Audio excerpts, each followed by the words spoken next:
Kashmir district reporter Abdul खालिक चाचड़ की report के मुताबिक कश्मीर तंगवानी से अगवाशुदा मजदूर की बाजियाबी के लिए वर्सा खवातीन का SSP ऑफिस के सामने एहतजाज।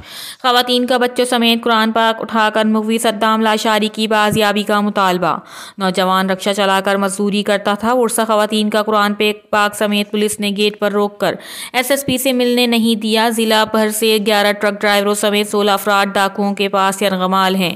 कच्चे में मुख्वियों की बाजियाबी के लिए ऑपरेशन जारी है। SSP तमाम मुख्वियों को जल्द बाजियाब करवा लेंगे। SSP बशीर ब्रोही। रिपोर्टर अब्दुल खालिक चाचड़, CCN न्यूज़ कश्मीर।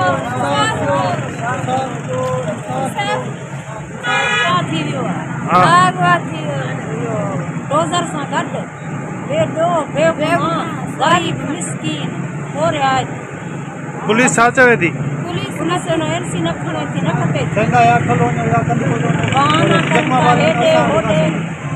असां मिस्किन जो को मदद कई।